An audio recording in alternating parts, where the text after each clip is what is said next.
사기 열전은 사마천이 인간의 다양한 삶과 역사 속 진실을 탐구한 인류 보편의 기록으로 중국 고대사뿐 아니라 인간학적 통찰을 담은 걸작입니다.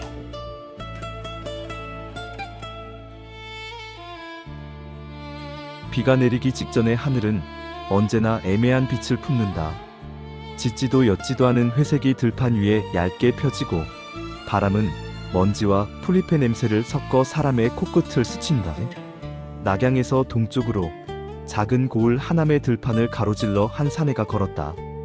허리춤에 찬 것은 검이 아니라 낡은 가죽끈으로 묶은 죽간 덤이었다.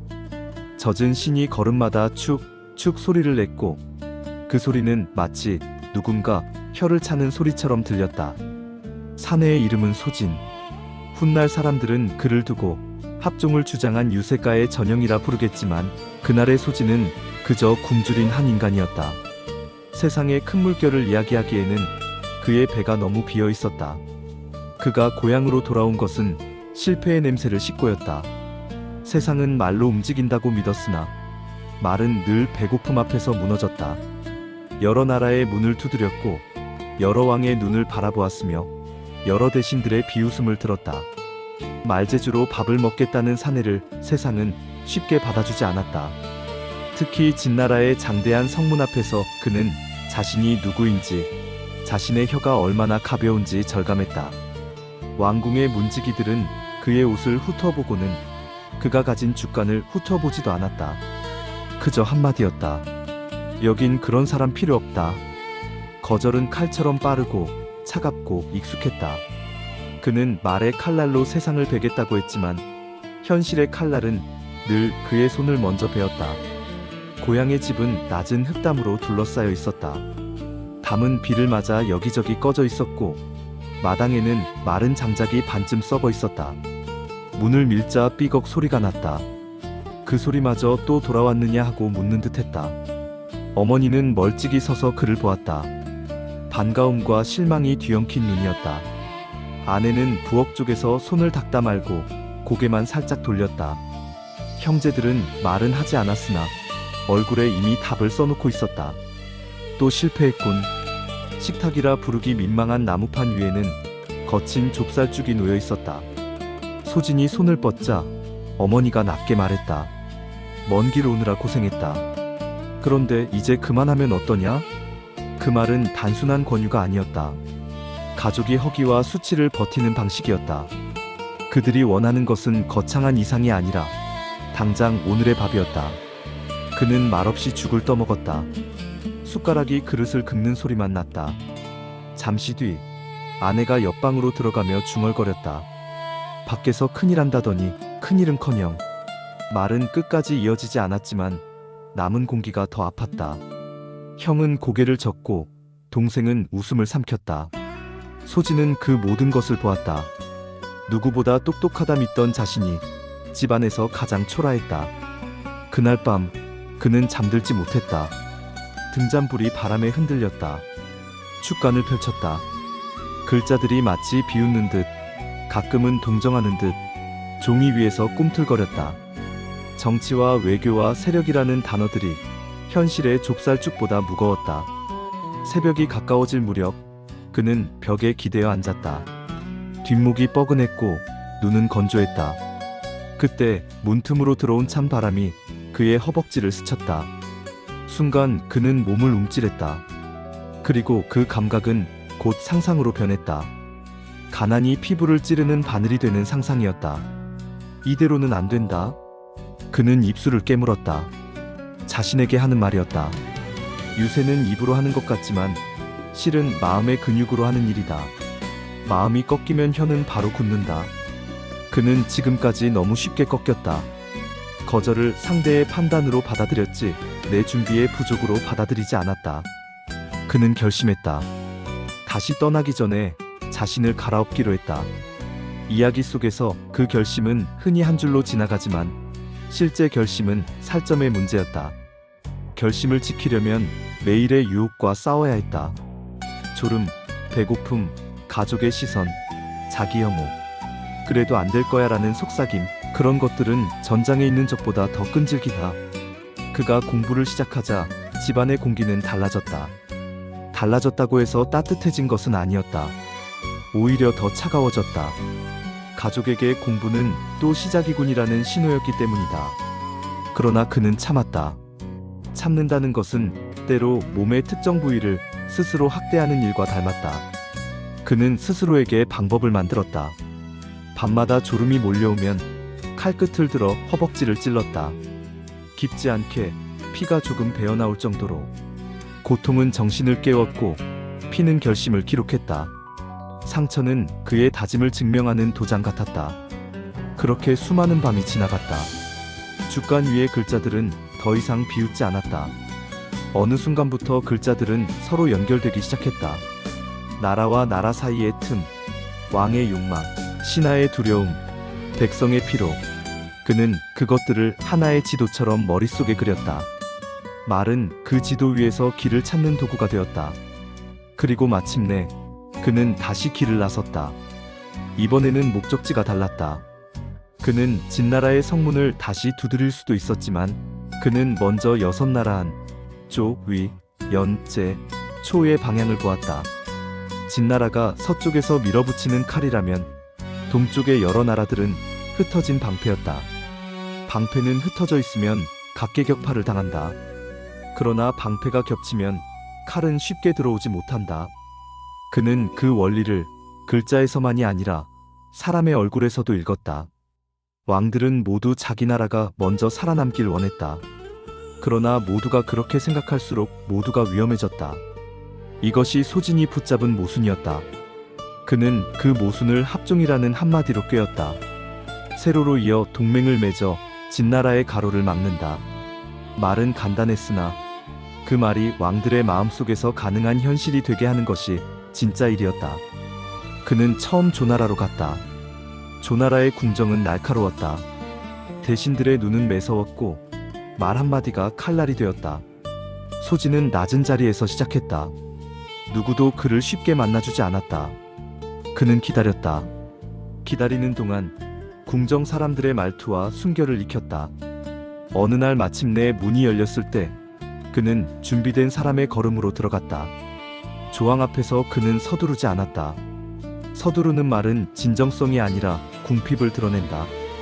그는 먼저 진나라의 힘을 이야기했다. 진나라의 군량, 지형, 법, 전쟁의 습관, 그리고 그 힘이 언젠가가 아니라 곧 동쪽을 향할 것이라고 말했다. 조왕의 눈썹이 미세하게 움직였다. 그렇다면 어찌해야 하는가? 그 질문이 나오면 절반은 된 것이다. 소진은 그때야 비로소 합종을 꺼냈다.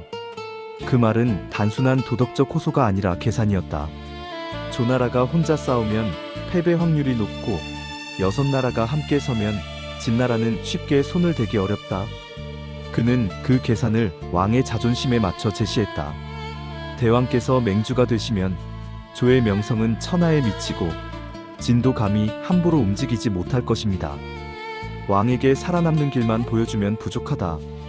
왕에게는 위대해지는 길이 필요하다. 소진은 그 욕망을 정확히 건드렸다. 조왕은 글을 쓰기 시작했다. 그 순간부터 세상은 소진을 다르게 보았다. 어제까지 허름한 유색액이던 사내가 오늘은 왕이 듣는 혀가 되었다. 혀가 왕의 귀에 닿으면 혀의 무게도 달라진다. 소진은 조나라의 신뢰를 발판으로 삼아 다른 나라로 움직였다.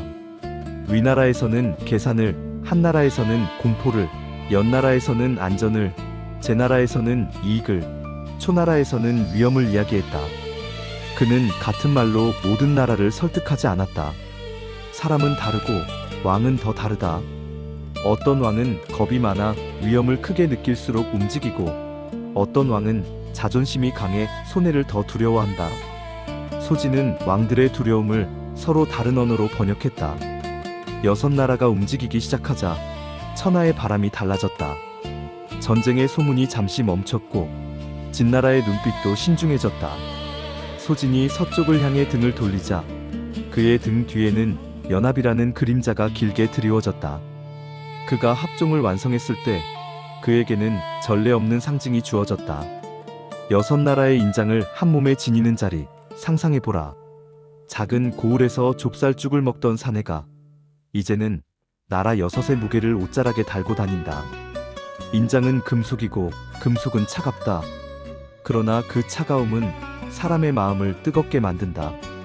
사람들은 그의 행차 앞에서 몸을 숙였고 길가의 백성들은 저 사람이 천하를 움직인다고 수군거렸다. 소진은 그 행렬 속에서 잠시 멈춰섰다. 그리고 문득 고향이 떠올랐다. 그가 떠날 때 집안에 남아있던 그 냉길. 그는 돌아가고 싶었다. 승리한 모습으로. 고향길은 이상하게 짧았다. 예전에는 길이 끝나지 않을 것 같더니 이번에는 흙길이 스스로 펼쳐지는 듯했다. 마을 입구에 이르렀을 때 소문은 이미 도착해 있었다. 사람들이 모여들었고 아이들은 그의 마차를 따라 뛰었다. 그리고 집 앞 어머니가 문 밖으로 나왔다. 예전에 그 눈이 아니었다. 그의 이름을 불렀고 눈에는 물기가 고였다. 형제들은 허리를 굽혔다. 마치 집안의 자랑을 맞이하는 예를 갖추듯. 아내는 부엌에서 나오다 말고 두 손으로 옷자락을 만지작거렸다. 얼굴이 붉어졌다. 그 장면을 본 순간 소진의 마음 한쪽이 이상하게 쓰렸다. 그들은 그를 사랑하지 않았던가? 아니, 사랑했을 것이다. 다만 사랑은 배고픔 앞에서 형태를 잃는다. 그때 그들이 준 냉기는 잔인함이 아니라 생존의 냉기였다. 그러나 인간은 이해한다고 해서 상처가 사라지지는 않는다. 소진은 웃으며 말했다. 예전에 나를 비웃던 사람들도 있었지요. 그 말은 칼 같지 않게 던진 것 같았지만 모두가 그 속에 나를 알아챘다. 어머니는 고개를 숙였고 아내는 더 붉어졌다. 형제들은 말을 잃었다. 그 침묵 속에서 세상은 바뀌었음을 모두가 확인했다. 세상은 결국 성공한 자의 편이었다. 그날 밤 잔치가 벌어졌다. 술이 돌고 고기가 굽는 냄새가 마당을 채웠다. 사람들은 그에게서 영웅의 향기를 맡으려 했다. 그러나 소진은 술잔을 들고도 마음 깊은 곳에 남아있는 어떤 허전함을 떨치지 못했다. 성공은 배고픔을 없애지만 배고픔의 기억이 만든 구멍까지 메우지는 못한다. 그는 다시 조나라로 돌아갔다. 합종의 맹주 자리에서 그는 천하의 균형을 유지하려 했었다. 그러나 균형이란 본디 불안한 것이다. 특히 여러 나라가 얽힌 동맹은 각자의 이익이 조금만 엇갈려도 금이 간다. 동맹의 말은 아름답지만 동맹의 속내는 항상 계산서다. 더욱이 한 사람의 명성이 너무 커지면 그 명성은 곧 타인의 질투를 먹고 자란다. 궁정의 대신들은 속으로 생각했다. 저 사람의 혀가 우리 왕의 귀를 너무 오래 차지한다. 그들은 그가 실수하기를 기다렸다. 그가 불신을 얻기를 기다렸다. 그가 넘어지면 그 자리의 공기가 조금 더 가벼워질 것이라 믿었다. 그 무렵 연나라에서 찾아온 풍문이 있었다. 소진이 진나라와 내통한다. 풍문은 독특한 성질이 있다. 사실인지 아닌지보다 그럴듯함이 먼저 사람을 중독시킨다. 특히 왕은 풍문에 약하다. 왕의 자리는 높아 외롭고 외로움은 의심을 키운다. 조왕의 마음속에도 작은 모래알이 들어갔다. 소진은 그것을 느꼈다. 왕의 눈빛이 미세하게 달라졌고 말끝이 조금 더 짧아졌다. 왕이 그를 부르는 횟수가 줄었다. 그러다 어느 날 왕은 아무렇지 않은 목소리로 물었다. 그대는 진나라를 어떻게 보는가? 질문은 단순했지만 그 밑에는 칼이 숨어 있었다. 소진은 천천히 답했다. 진나라의 위험, 동맹의 필요, 6나라의 결속. 그는 논리로 밀었다. 그러나 의심은 논리를 싫어한다. 의심은 감정이고 감정은 대개 증거를 원하지 않는다. 그저 확신을 원한다. 그리고 확신은 누군가를 희생시키면 쉽게 생긴다. 그 뒤의 일은 빠르게 흘렀다. 소진을 둘러싼 공기가 갑자기 차가워졌다. 사람들의 인사가 줄었고 복도에서 마주치면 눈을 피했다. 귀에 들리는 말들이 바뀌었다. 그는 너무 커졌다. 그는 왕을 조종한다. 그는 믿을 수 없다. 그는 알고 있었다. 자신이 만든 동맹이 흔들리는 것과 자신의 운명이 흔들리는 것은 동시에 일어날 수밖에 없다는 것을. 정치에서 개인은 언제나 구조의 변동을 가장 먼저 맞는다. 그는 혀로 천하를 움직였으나 혀는 또한 쉽게 잘릴 수 있는 살이었다. 그러던 어느 날 밤길에서 습격이 있었다. 칼이 번뜩였고 검은 그림자들이 골목을 막았다. 그는 몸을 피했으나 완전히 피하지는 못했다. 날카로운 금속이 살을 갈랐고 뜨거운 것이 5단으로 흘렀다. 피었다. 사람들은 그를 쓰러뜨리려 했지만 그를 완전히 끝내지는 못했다. 어둠 속에서 그는 이를 악물고 도망쳤다. 숨은 가쁘고 시야는 흔들렸다. 그는 어느 집 처마 밑에 주저앉았다. 세상이 빙글 돌았다. 그때 그가 떠올린 것은 놀랍게도 인장도 권력도 아니었다. 고향에서 허벅지를 찔러가며 공부하던 밤이었다. 그 상처들의 통증이 지금의 통증과 겹쳐졌다. 나는 결국 칼을 피할 수 없구나. 그가 살아남기 위해 짜낸 마지막 계책은 잔인했다. 자신을 죽이려 한 자들을 잡기 위해 자신의 죽음을 미끼로 쓰는 것. 그는 사람을 보내어 소진이 죽었다고 퍼뜨렸다.